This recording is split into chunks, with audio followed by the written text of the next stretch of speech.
Well, that was, something, eh? Hello everyone out there. Sorry for the long hiatus, but I was busy training. I was trying to learn how to drive stick in a car and how to use a stick in fighting games. It was a lot harder to learn than I thought, especially when you get the two confused. But that's a lawsuit for another time. Just to refresh your memory, the nasal whining voice that is assaulting your eardrums is the voice of Drunken Master 226, and this is the Fighting Gym series, a slow, gradual look at the history of fighting games and the various mechanics and gimmicks which were created in the genre, only to be tossed aside and rehashed at a later date. This time around, I'll be covering two games based on the Double Dragon series, which was created by Technos Japan. But before I start, I'd like to give a little refresher course on the first game, which was released in 1987. Double Dragon was one of the most influential beat-em-ups in history, and offered a number of features that would become standards in the genre soon after. Hot off the heels of what was released in the States as Renegade, Double Dragon featured solid co-op gameplay, competent hit detection, and the ability to use the weapons of fallen enemies in order to deal heavy damage. Due to these features, it became a breakout hit and was ported to a number of different home consoles and computer systems.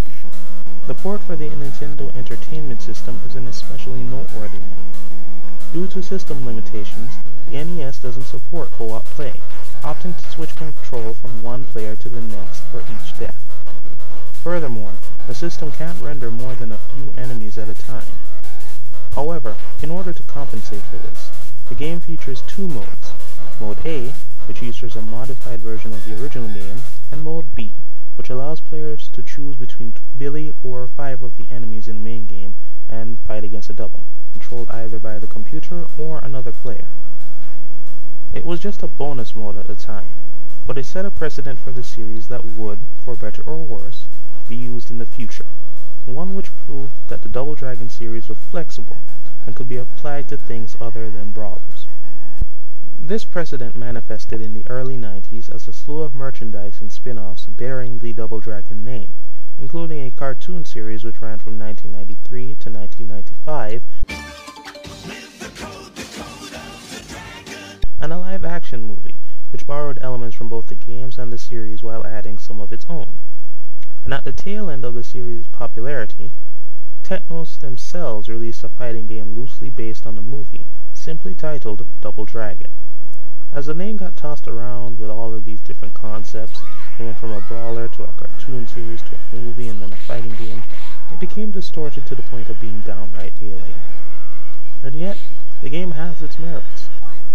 Much like other games of the mid-90s, the bulk of the game revolved around timing special moves to hit at the right moment.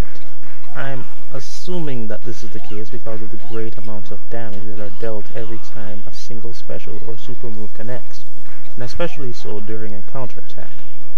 However, normals and throws have their place too, and the animations for these moves are surprisingly smooth considering when they were made. It's a 4-button setup, with a weak, medium, strong, and fierce attack for each button. There aren't any dedicated punch or kick buttons, so normal attacks vary from character to character.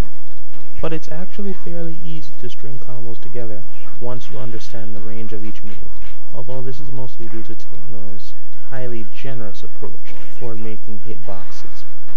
Apparently the developers decided to err on the side of caution, and instead of taking the chance of making moves imbalanced, they just gave everyone great big hitboxes and let the players have at it.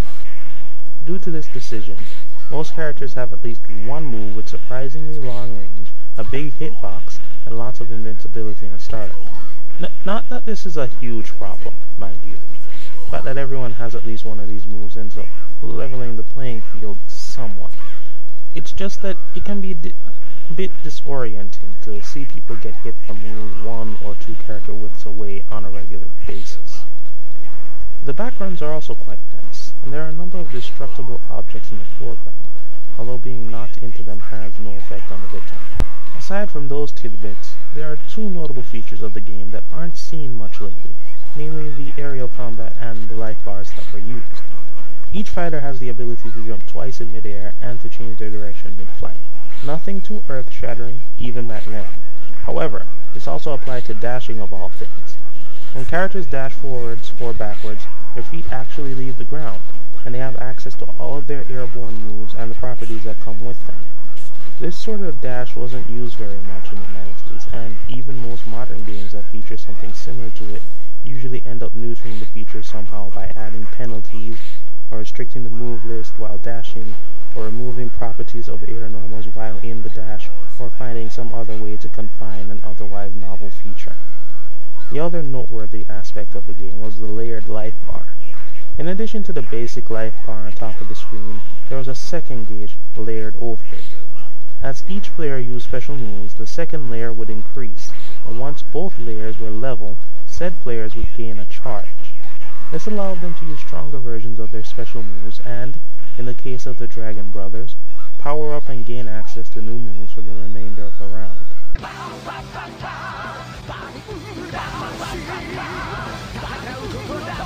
Also, once a player's health decreased, the amount of energy needed to activate the charge decreased as well. This was somewhat tempered by the high amount of damage that moves seem to inflict in this game. The most interesting thing about the game is that it exists at all. I mean, it's one of the weirdest examples of 90s licensing out there. It's loosely based on one of the worst video game movies of all time, which was based on one of the most off-track video game cartoon series of all time, and as hard as I look, I can't find any trace of a story about two brothers trying to save a token damsel in distress or protecting their town from thugs. I mean, it's almost as bad as Street Fighter the movie, the game. Okay, I take that back. Nothing is as bad as that, but they share a similar progression. At least Double Dragon has some redeeming qualities, which can't be said for anything related to that movie that doesn't involve the late, great Raul Julia. If nothing else, Double Dragon is at least distinctive, and that fact alone puts it far above the bloated, rigid landfill of cheap pit fighter knockoffs. However, that wasn't enough for the game to break out in the arcades, and much like the movie that it was based on, Double Dragon faded from the public eye in an instant, mired in obscurity and doomed to become a cult classic in the so bad it's good sense of the term. The game was eventually ported to the Neo Geo, where it would enjoy a slight increase in longevity thanks to the typical attitudes of hardcore Neo Geo collectors. Honestly, I think the arcade port got the better deal here, but that's just my opinion. It's worth mentioning that this was the last Double Dragon game that was made by Technos Japan before the company went under in 1996. It's not exactly a tragedy, but it's odd that such an esteemed series would end with neither a bang nor a whimper, but a really odd guttural note.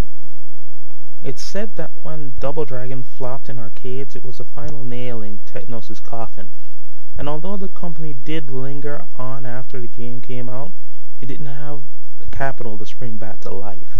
And yet, this would not be the last time that the Double Dragon series would be used to create a fighting game.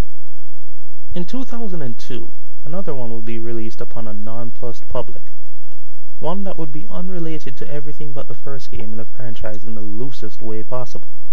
That game was Rage of the Dragon.